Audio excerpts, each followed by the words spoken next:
Hey everybody, welcome back to Run and Gun. I'm JT, and in this video we are taking an in-depth look at the Nikon D810, which is almost a decade old now. And the real question is it still any good? Well, let's hop right into this video and find out.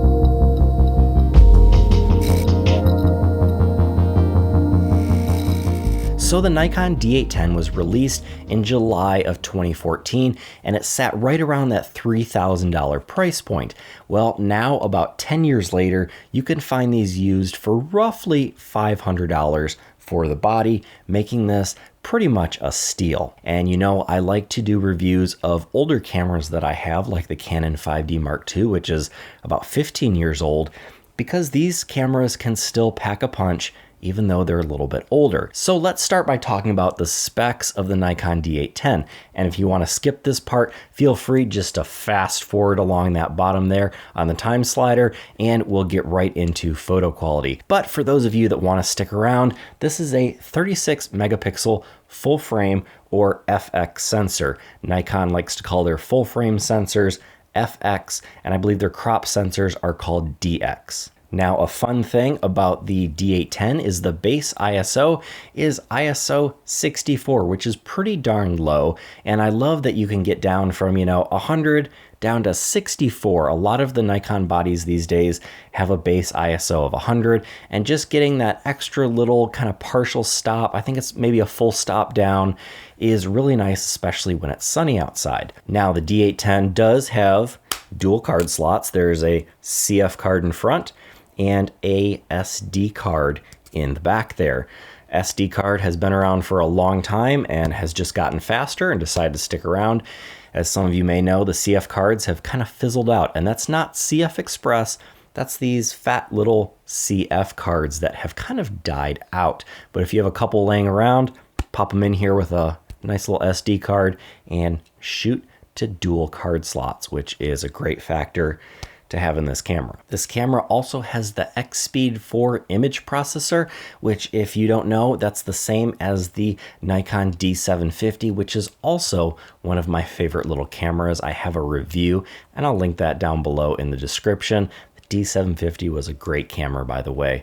So this also has 51 autofocus points. Now, for me, I'm not someone who cares a ton about how many autofocus points a camera has. So for example, the Nikon Z6 has like 290 autofocus points.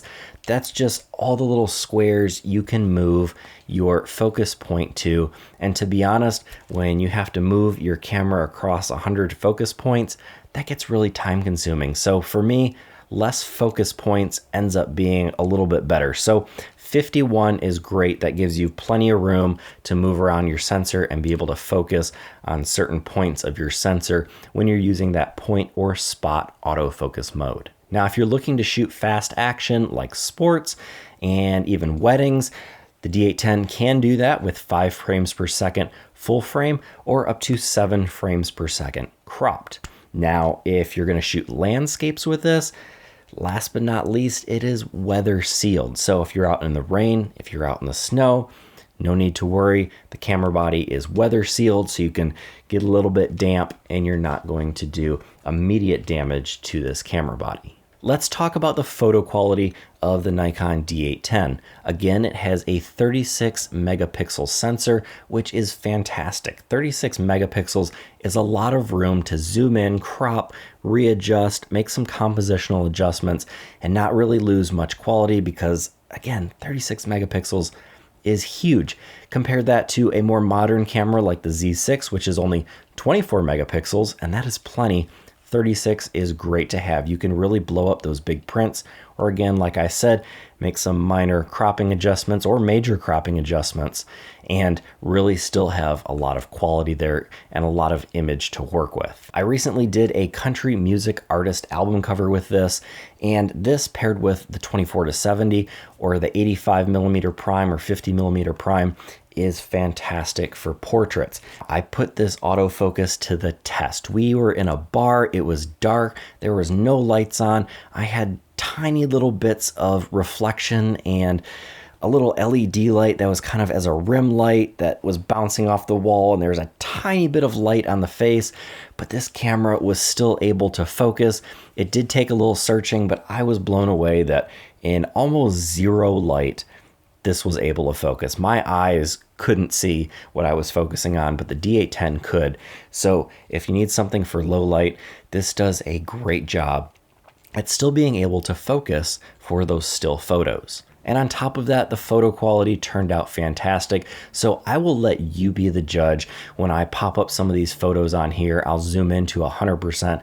And so you can see the low light capabilities of the Nikon D810 when it comes to still photography. And it's important to remember, I add this in all of my reviews, when it comes to low light performance, remember that your camera is a tool. It's a tool to collect light. So you need light to collect. That means that you're gonna have to have a little bit of light in your scene. Camera companies, I know, love to market their cameras as they can shoot anything with absolutely zero light, and you can just put your camera in a closed box with no lights whatsoever, and it's gonna take a great image. What a load of crap. We all know that, and you need a little bit of light. Photography is all about that balance of light and shadows, but you do need some light to have a little bit of exposure on your image. So when it comes to low light, always use the proper amount of light in your scene that your camera sensor needs, because your camera sensor lives on light and it feeds on light, and you need that little bit of light to be able to actually see what's happening in your scene in front of your camera. So remember, when it comes to low light performance, it's all about how you actually decide to light the scene, or what available light that there is to work with, and making the most of that. And even when there's just a tiny bit of available light, the D810 does a pretty darn good job. Now, let's talk about the Nikon D810 when it comes to video performance and quality. Now, this may not be the first camera that I pick out of a lineup when I'm thinking about doing a video production. I would probably go for my GH6 or my Nikon Z6, but remember, this does shoot full HD, which is plenty when it comes to Instagram, TikTok, most social media platforms, even Facebook, and even YouTube. 1080 looks just fine. Now, I personally prefer to shoot in 4K. Again, that was not really an option 10 years ago for the average consumer, or really anybody, to be shooting in 4K on a DSLR. It wasn't a thing yet until probably 2017, 18, 19, when 4K kind of started becoming mainstream. Before that, the highest you could really shoot was 1920 by 1080. And remember, that's still a lot of pixels. Do you need 4K? Absolutely not. This will absolutely get the job done. Even if you're a YouTuber or shooting short films, 1080 by 1920 is plenty of pixels. So who is the Nikon D810 for, and is it still a good camera to buy today? Yes, absolutely. The D810 for the price range is still great today. It still takes great, phenomenal photos. Again, feed your camera light, feed your D810 light, and it will not disappoint you. This camera is for someone, like I said earlier, who's going to be shooting probably 80 to 90% still photography, but maybe you want to dabble in video, maybe you want to shoot a little video here and there, that other, 10% video. This camera's for you. This is what you need. This is going to be something that it lasts a while. It's stood the test of time already. This thing's already a decade old. I have been beating this thing up since, good Lord, I've had this camera since 2018. I bought it used from a pawn shop, and it has not disappointed. I've got this thing wet. I've had this thing in the snow. It's been drenched in the rain, and it just keeps shooting. It gets the job done every single time. It doesn't disappoint. It is consistent. The autofocus is pretty darn snappy. Everything on here does exactly what it's supposed to do, and it is a reliable tool. And what more can you really ask for in any camera? It's 10 years old. I don't know if some of these modern cameras are going to last 10 years. These guys, they may be a little bit thicker, they may be a little bit heavier, but they get the job done. Pair this up with a fast prime lens, and you will be amazed by the photos that this decade-old camera spits out. Ultimately, it's up to you as the photographer to take the good photos. These things are just tools. So that is everything that I can think of for my Nikon D810 review.